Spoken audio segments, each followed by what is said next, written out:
Now, with all these things happened to the Israelites, I was trying to think, ano yung mga pwede nilang isipin nung panahon na yon? Now, for 400 years, ang dami nilang pinagdaanan, ang daming iyak, ang daming sakripisyo, ang daming disappointment, ang daming paasa para sa kanila. Eto na, go and serve the Lord. Now, my question is, could it be that all roads lead to God's promises?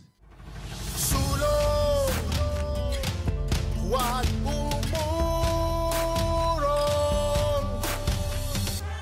lumaban ang palaban para sa kanyang kaharian. Your promise is in your promised land.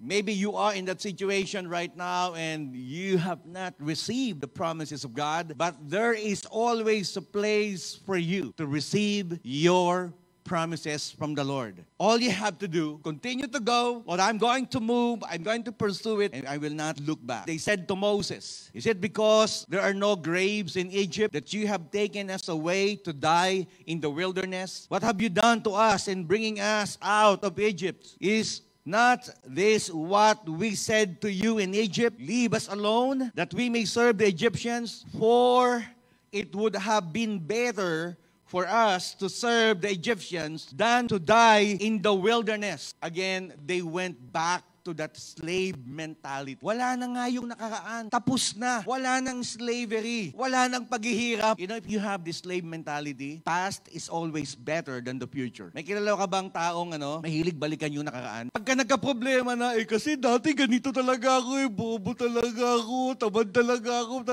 wala talaga akong May kilala ba kayong ganon? O kayo yon? Naman, okay? Alam mo, mas mabuti pa nung makasalanan ako. Ang daming memories. When I was reading that, I said, who told them that they are going to die in the wilderness? Sinabi ba ni Lord, huwag kayong mag-alala. After 400 years of slavery in Egypt, guess what? Here's the good news. I'm going to kill you all in the wilderness. But be careful on what you're going to declare. Because when they said that, 40 years after, all of them died in the wilderness. So don't think as a slave when God called us as His children. When the Israelites were looking at their past and the present, what is this one thing that God wants to describe about their lives? It's time to move on. Move on din pag may time. Then the Lord said to Moses, why are you crying out to me? Tell the Israelites to move on. Iyak ka ng iyak dyan. Anong sa tingin? May mangyayari ba sa kaiiyak mo, Moses? Iyak ka ng iyak. Mababago ba yung situation, Moses? Iyak ka ng iyak dyan. Mababago mo ba yung puso ng mga nililid mo, Moses? Sabi mo sa katabi mo, tama na yung kaiiyak mo. Puro ka drama sa buhay. May time sa pagdadrama, may time sa pag-move on, mga kapatid. Okay na ako.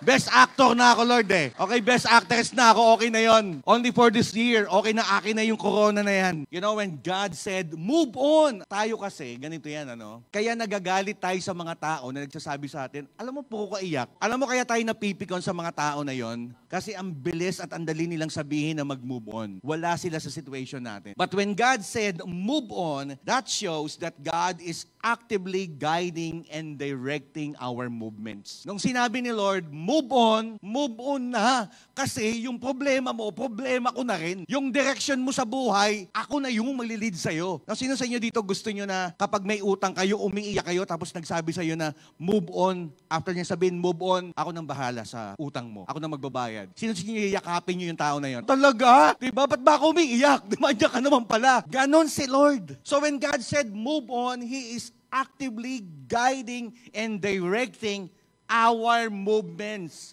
Kahit saan tayo pumunta, lahat ng kilos natin, lahat ng iniisip natin. So when we move on, what are we going to do? Trust in God's guidance. Raise your staff and stretch out your hand over the sea to divide the water so that the Israelites can go through the sea on the dry ground. Sino dito, sometimes you think when it comes to trusting God's guidance, God is irrational. Kung kayo si Moses, maniniwala ba kayo si Lord yon? Okay to Raise your staff, stretch your hand, and then the water will divide. Di ba?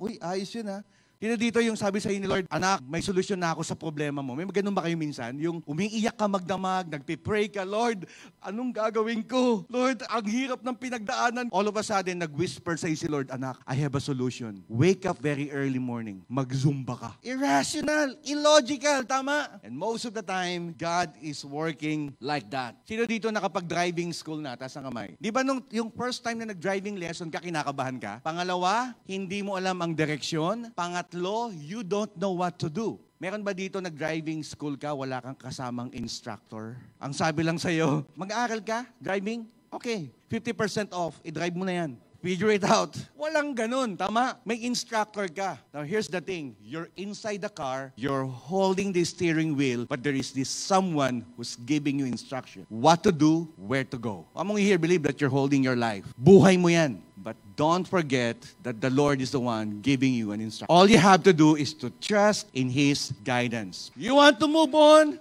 Lord, hindi ko alam kung anong gagawin ko eh. Kinakabahan ako, Lord. Paano na? Saan na papunta yung buhay ko? Trust in God's guidance. Hold the steering wheel of your life, but I'm going to instruct you.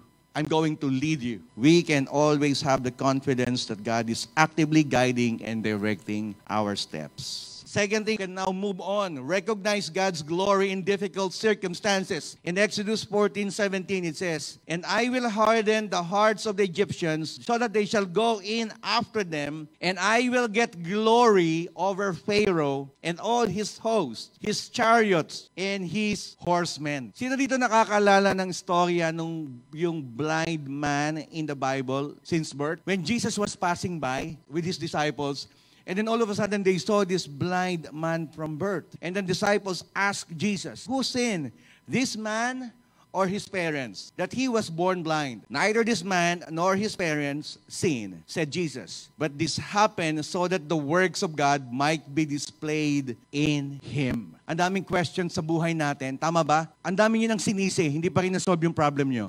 Lord, grabe, pati yung ipis sa bahay namin, sinisi ko na. Pero ba't hanggang ngayon, nandito pa rin ako sa problema ko na to? May kilala ba kayong ganon? Lahat ng makita mo, paglabas mo ng bahay, ikaw!